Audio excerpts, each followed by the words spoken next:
আমি এই কাজটা হাসিনা পর থেকে করতেছি, আজ যা দেখাবো তাই তো যে স্যাম্পল ভাইবেন না। আমি নির্বাচন নিয়ে সকল গুড় তত্ত্ব কইয়া দিতেছি, আজকে খুবই সামান্য কব। নির্বাচনে আসল খেলা পরে শুরু হবে, টের পাইবেন। আজ শুধু হালকার উপরে ঝাকসা দেখাবো, কোন এক্সটেন্টে এই কাজ যাইতে পারে সেটা বুঝতে পারবেন। আসেন আল্লাহর নামে শুরু করি। আপনারা জানেন কি যে সিলেট সদরে যেই দল জিতে সে দল সরকার গঠন করে। সবাই কইতো সিলেট এক আসনে জাদুর প্রদীপ আছে, এই জন্য রাজনৈতিক দলগুলো সিলেট এক আসন থেকে নির্বাচনী প্রচার শুরু করে। কথাটা অবশ্য পুরাপুরি সত্য না, কারণ 1986 সালে এইখানে হুমায়ুন রশিদ চৌধুরী জিতেছিল স্বতন্ত্র প্রার্থী হিসাবে।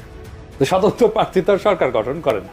যাই হোক, তবে বাংলাদেশের মাত্র কয়েকটা আসন, মাত্র কয়েকটা 85টা আসন, এই আসনে আপনি সংখ্যাগরিষ্ঠতা পাইলে আপনি সরকার গঠন করতে পারবেন, গ্যারান্টেড।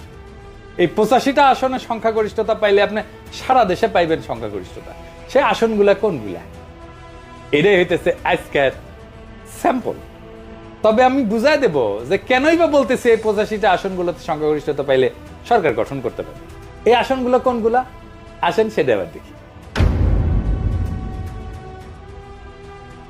বাংলাদেশের শহর আর নগরের সিটগুলা এই 85টা আসন।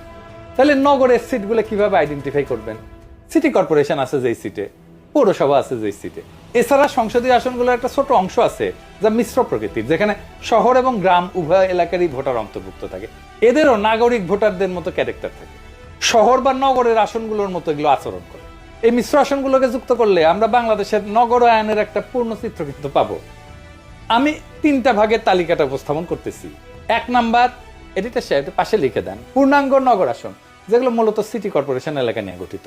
2 নাম্বার, পৌরসভা কেন্দ্রিক আসন, যেগুলো মূলত জেলা শহরের পৌরসভা নিয়ে গঠিত। 3 নাম্বার, মিশ্র প্রকৃতির আসন, যেখানে উল্লেখযোগ্য শহর বা পৌর এলাকা থাকলেও একটা বড় অংশ গ্রাম নিয়ে গঠিত। তাইলে আমরা আসনগুলো এবার একটু বুঝে দেখি কোনটা কোনটা। 1 নাম্বার, পূর্ণাঙ্গ নগর আসন, যেগুলো সিটি কর্পোরেশন ভিত্তিক। এই আসনগুলো প্রায় সম্পূর্ণভাবে সিটি কর্পোরেশন এলাকার মধ্যে অবস্থিত। ঢাকা বিভাগে যেমন ধরেন ঢাকা 4, ঢাকা 5, ঢাকা 6, ঢাকা 7, ঢাকা 8, ঢাকা 9, ঢাকা 10, ঢাকা 11, ঢাকা 12, ঢাকা 13, ঢাকা 14, ঢাকা 15, ঢাকা 16, ঢাকা 17, ঢাকা 18, গাজীপুর 2, নারায়ণগঞ্জ 5। এইগুলো হইতেছে ঢাকা বিভাগের সিটি কর্পোরেশনের আসন। চট্টগ্রাম বিভাগ, চট্টগ্রাম 9, চট্টগ্রাম 10 এবং চট্টগ্রাম 11। রাজশাহী বিভাগ, রাজশাহী 2, খুলনা বিভাগ, খুলনা 2, সিলেট বিভাগ, সিলেট 1, বরিশাল বিভাগ, বরিশাল 5, রংপুর বিভাগ, রংপুর 3, ময়মনসিংহ বিভাগ, ময়মনসিংহ 4। মোট পূর্ণাঙ্গ নগর আসন যা সিটি কর্পোরেশন এলাকা, এটা 26টা। এরপরে আসেন পৌরসভা কেন্দ্রিক আসন, এটা মূলত জেলা শহর ভিত্তিক। এই আসনগুলোর কেন্দ্রবিন্দু হইল সংশ্লিষ্ট জেলা শহরের পৌরসভা। ঢাকা বিভাগে যেমন নরসিংদী 1, টাঙ্গাইল 5, কিশোরগঞ্জ 1, মানিকগঞ্জ 3, মুন্সিগঞ্জ 3, রাজবাড়ী 1, মাদারীপুর 2, শরীয়তপুর 1, ফরিদপুর 3। চট্টগ্রাম বিভাগে কুমিল্লা 6, ব্রাহ্মণবাড়িয়া 3, চাঁদপুর 3, নোয়াখালী 4, ফেনী 2, লক্ষ্মীপুর 3, কক্সবাজার 3। রাজশাহী বিভাগ বগুড়া 6, পাবনা 5, সিরাজগঞ্জ 2, নওগাঁ 5, নাটোর 2, চাঁপাইনবাবগঞ্জ 3, জয়পুরহাট 1। খুলনা বিভাগ যশোর 3, সাতক্ষীরা 2, বাগেরহাট 2, কুষ্টিয়া 3, ঝিনাইদহ 2, চুয়াডাঙ্গা 1, মেহেরপুর 1, নড়াইল 1, মাগুরা 1। সিলেট বিভাগ সুনামগঞ্জ 3, মৌলভীবাজার 3, হবিগঞ্জ 3। বরিশাল বিভাগ পটুয়াখালী 1, ভোলা 1, পিরোজপুর 1, ঝালকাঠি 2, বরগুনা 1। রংপুর বিভাগ দিনাজপুর 3, গাইবান্ধা 2, কুড়িগ্রাম 1, নীলফামারী 2, লালমনিরহাট 3, পঞ্চগড় 1, ঠাকুরগাঁও 1। ময়মনসিংহ বিভাগ জামালপুর 5, শেরপুর 1, নেত্রকোনা 2। মোট পৌরসভা কেন্দ্রিক আসন 50টা। মিশ্র প্রকৃতির আসন এটা খুব বেশি না, শহর এবং গ্রামের সমন্বয়। এই আসনগুলোতে গুরুত্বপূর্ণ পৌরসভা বা শহর এলাকা থাকলেও একটা বড় অংশ থাকে গ্রামীণ এলাকা নিয়ে গঠিত। ঢাকা বিভাগে যেমন ধরেন গাজীপুর 1 যেটা, এটা কালিয়াকৈর পৌরসভা এবং গ্রামীণ এলাকা নিয়ে গঠিত। গাজীপুর 3, এটা শ্রীপুর পৌরসভা এবং গ্রামীণ এলাকা নিয়ে গঠিত। নরসিংদী 2 আসনটা পলাশ পৌরসভা এবং গ্রামীণ এলাকা নিয়ে গঠিত। নারায়ণগঞ্জ 4 আসনটা সিদ্ধিরগঞ্জ এবং ফতুল্লা নিয়ে গঠিত। চট্টগ্রাম বিভাগে চট্টগ্রাম 8, এটা বোয়ালখালী পৌরসভা এবং সিটি কর্পোরেশনের আংশিক নিয়ে গঠিত। রাঙামাটি, খাগড়াছড়ি আর বান্দরবান এই 3টা পার্বত্য জেলার আসনগুলা সদর পৌরসভা থাকলেও এলাকা গ্রামীণ এবং পাহাড়ি। খুলনা বিভাগে খুলনা 3, এটা খালিশপুর শিল্পাঞ্চল এবং দিঘালিয়া উপজেলার অংশ নিয়ে গঠিত। মোট মিশ্র প্রকৃতির আসন হইতেছে 9টা। সব মিলায় নগর, পৌর এবং মিশ্র আসন মিলায় মোট আসন 85টা। তো আসেন এগুলো দেখি এই আসনগুলোর নির্বাচনের ফলাফল কি ছিল, আর এই ফলাফলটা সরকার গঠনে ভূমিকা রাখছিল কিনা। এইটা বাংলাদেশের রাজনৈতিক ইতিহাস বিশ্লেষণের জন্য গুরুত্বপূর্ণ। এই বিশ্লেষণটা বাংলাদেশের রাজনৈতিক গতি প্রকৃতি বোঝার জন্য খুবই গুরুত্বপূর্ণ। নগর বা নাগরিক ভোটের প্রবণতা আসলেই সরকার গঠনে মূল ভূমিকা রাখে কিনা তা আমরা 1991 থেকে 2008 সালের নির্বাচনের ফলাফল বিশ্লেষণ করে দেখব এবং নগর কেন্দ্রিক আসনগুলোর ফলাফল বিশ্লেষণ করে একটা চূড়ান্ত সিদ্ধান্তে আসবে। প্রথমে আসেন 1991 সাল পঞ্চম সংসদ নির্বাচন। 1991 সালের নির্বাচনে বিএনপি একটা বিস্ময়কর জয় পেয়ে সরকার গঠন করে। যদিও তারা একক সংখ্যাগরিষ্ঠতা পায়নি, কিন্তু জামাত ইসলামীর সমর্থনে সরকার গঠন করতে সমর্থ হয়। বিএনপি এই যে 85টা আসন, এই আসনগুলোর মধ্যে প্রায় 45 থেকে 50টা আসনে জয়লাভ করে। বিশেষ করে ঢাকা এবং চট্টগ্রামের আসনগুলো তারা ভালো ফলাফল করে। আওয়ামী লীগ প্রায় 30 থেকে 35টা আসনে জয়ী হয়। সারা দেশের ফলাফল বিএনপি 140টা আসন, আওয়ামী লীগ 88টা আসন। তার মানে 1991 সালে দেখা যাচ্ছে যে দল নগর এবং পৌরসভা কেন্দ্রিক আসনে আগাইছিল বিএনপি, তারাই সরকার গঠন করছে। এরপরে আসেন 1996 সালের নির্বাচন। এই নির্বাচনে আওয়ামী লীগ দীর্ঘ 21 বছর পর ক্ষমতায় ফিরে আসে। এটা ছিল একটা অত্যন্ত প্রতিদ্বন্দ্বিতাপূর্ণ নির্বাচন। এই নির্বাচনের আগে একটা মেলা গ্যাঞ্জাম হয়েছিল, না জেনারেল নাসিম কু করতে চাইছিল। যাই হোক, ওই প্রসঙ্গে আর না আসি। তো আওয়ামী লীগ এই আসনগুলোর মধ্যে প্রায় 50 থেকে 55টা আসনে জয়লাভ করে। এই নগরের আসনগুলোতে ঢাকা মহানগর সহ অনেক জেলা শহরে আওয়ামী লীগ ভালো ফল করে। বিএনপির প্রায় 25 থেকে 30টা আসনে জয়লাভ করে। সারা দেশের ফলাফল হইতেছে আওয়ামী লীগ 146টা আসন, বিএনপি 116টা আসন পায়। 1996 সালেও একই প্রবণতা দেখা যায়। যেই দল নগর পৌরসভা কেন্দ্রিক আসনে সুস্পষ্টভাবে আগাইছিল যেমন আওয়ামী লীগ, তারাই সরকার গঠন করতে সক্ষম। এবার আসেন 2001 থেকে 2008 সালের নির্বাচনের ফলাফল দেখি।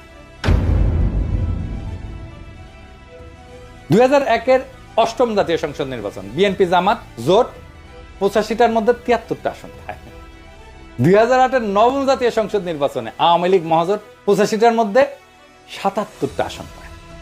2001-এর অষ্টম জাতীয় সংসদ নির্বাচনে বিএনপি জামাত নেতৃত্বাধীন 4 দলীয় জোট ভূমিধ্বস জয় পায়। নগর পৌরসভা কেন্দ্রিক আসনগুলোতে তাদের ব্যাপক আধিপত্য দেখা যায়। এই যে পূর্ণাঙ্গ নগর আসন সিটি কর্পোরেশন 26টার মধ্যে বিএনপি জামাত পায় 24টা আসন। বিশেষ করে ঢাকা, চট্টগ্রাম, রাজশাহী, খুলনা মহানগরে প্রায় সব কয়টা আসনই তারা পায়। আওয়ামী লীগ মাত্র কয়েকটা আসনে জয় হইতে পারে। পৌরসভা কেন্দ্রিক আসনগুলো 50টার মধ্যে বিএনপি জামাত প্রায় 42টা আসন পায়। দেশে প্রায় সকল জেলা শহরের আসনে তাদের প্রার্থীরা জয়লাভ করে। আওয়ামী লীগ প্রায় 8টা আসনে জয় হয়। মিশ্র প্রকৃতির আসন 9টার মধ্যে বিএনপি জামাত জোট পায় 7টা আসন, আর আওয়ামী লীগ প্রায় মাত্র 2টা। তার মানে নগর আধানগর এলাকার ভোটাররা মূলত জামাত বিএনপি জোটকেই সমর্থন দিয়েছিল 2001 সালের নির্বাচন। এটা ছিল আওয়ামী লীগের জন্য একটা বড় বিপর্যয়। 2008 সালের নির্বাচন, নবম জাতীয় সংসদ নির্বাচন। আমরা জানি এই নির্বাচনে আওয়ামী লীগ নেতৃত্বাধীন মহাজোট বিপুল সংখ্যাগরিষ্ঠতা অর্জন করে, যা 2001 সালের ফলাফলের সম্পূর্ণ বিপরীত চিত্র। পূর্ণাঙ্গ নগর আসন সিটি কর্পোরেশন আসনে 26টার মধ্যে আওয়ামী লীগ সব কয়টা আসনে জয়লাভ করে, সব, একটাও বাদ ছিল না। ঢাকা, চট্টগ্রাম সহ সকল সিটি কর্পোরেশন আসলে মহাজোটের প্রার্থীরা বিপুল ভোটে জয়ী হয়। বিএনপি জামাত জোট কোনো আসনই পায়। পৌরসভা কেন্দ্রিক আসন 50টার মধ্যে আওয়ামী লীগ মহাজোট 45টা আসনে জয়ী। বিএনপি জামাত মাত্র 5টা আসনের মতো পায়। মিশ্র প্রকৃতির আসন 9টার মধ্যে আওয়ামী লীগ 6টা আসন পায়, আর বিএনপি জামাত পায় 3টা আসন। এই নির্বাচনে নগর পৌর এলাকার ভোটাররা পুরোপুরি আওয়ামী লীগ নেতৃত্বাধীন মহাজোটের দিকে ঝুঁকে পড়ে। বিএনপি জামাত জোটের ভরাডুবি হয়, বিশেষ করে শহরাঞ্চলে তারা প্রায় নিশ্চিহ্ন হয়ে যায়। এই তথ্য থেকে স্পষ্ট যে বাংলাদেশের নগর এবং পৌরসভা কেন্দ্রিক আসনগুলোর ভোটাররা নির্দিষ্ট কোনো দলের স্থায়ী সমর্থক না, এবং জাতীয় রাজনৈতিক প্রেক্ষাপট অনুযায়ী তাদের ভোটের ধারা পরিবর্তিত হয়।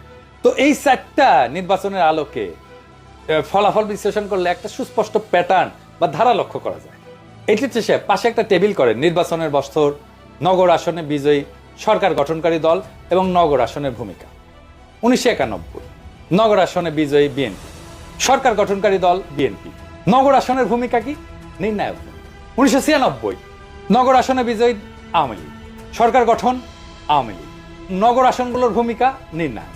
2001 নগর আসনে বিজয়ী বিএনপি জামাত, সরকার গঠন করে বিএনপি জামাত।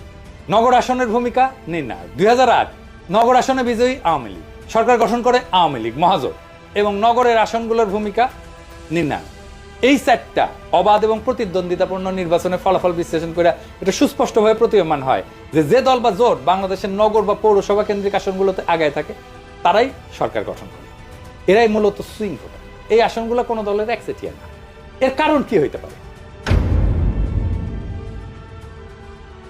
এর কয়েকটা সম্ভাব্য কারণ হইতে পারে। এক নম্বর হইতেছে জাতীয় ইস্যুতে সংবেদনশীলতা। শহরের ভোটাররা জাতীয় পর্যায়ের রাজনৈতিক অর্থনৈতিক ইস্যুতে বেশি সচেতন এবং সংবেদনশীল হয়।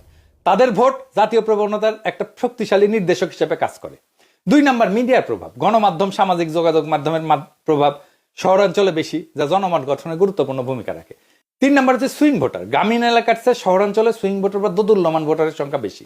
এই ভোটারেরা নির্দিষ্ট কোনো দলের প্রতি অনুগত না থেকে পরিস্থিতি অনুযায়ী ভোট দেন, যা নির্বাচনের ফলাফল নির্ধারণে ভূমিকা রাখে। আরেকটা বিষয় হইতেছে যে এই শহরে যারা থাকে তাদের সাথে গ্রামের একটা যোগাযোগ থাকে, তারা গ্রামে যায় আসে। গ্রামের ছাত্ররা শহরে আসে, পড়াশোনা করে, তারা গ্রামে যায়, তাদের মতামত রাখে। এইভাবেই গ্রামের উপরে শহরের একটা ভূমিকা পড়ে।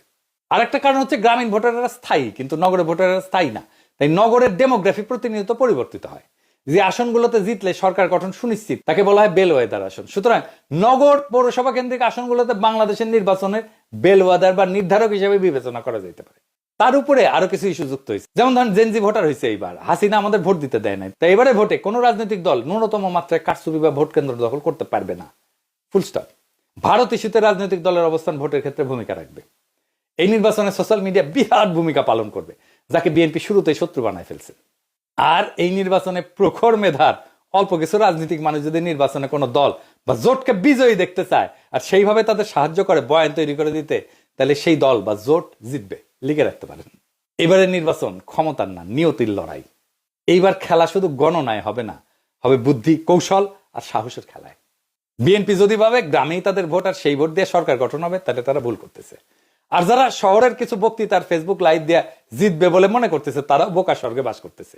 জয় হবে তাদের যারা অন্তঃসার শূন্য দলান্ধতা ভেঙ্গা একটা বড় রাজনৈতিক ফ্রন্ট তৈরি করতে পারবে, যারা বুঝবে এবার শুধু পুরনো রাজনৈতিক শক্তি ভারতের সম্প্রসারণবাদের দেশীয় ল্যাসপেন্সারদের হারালেই হবে না, মানুষকেও জয় করতে হবে।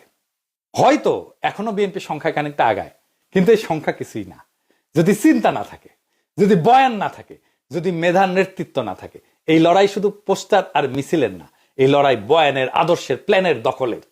আর যারা শহরের ভোটারদের সোশ্যাল মিডিয়াকে শত্রু মনে করে, তারা বুঝে না নতুন ভোটারদের যুদ্ধ এখন ফোনের স্ক্রিনে শুরু হয় আর মাঠে গিয়ে শেষ হয়।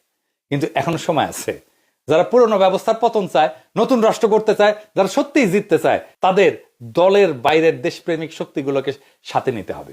একটা ঐক্যবদ্ধ ফ্রন্ট গঠন করে মেধার শানিত অস্ত্র নিয়ে মাঠে নামতে হবে। কারণ এইবার জয় হবে তারা যারা ভয় পায় না আর বিশ্বাস করে জনগণের শক্তিতে, যারা প্রখর মেধায় বলিয়ান।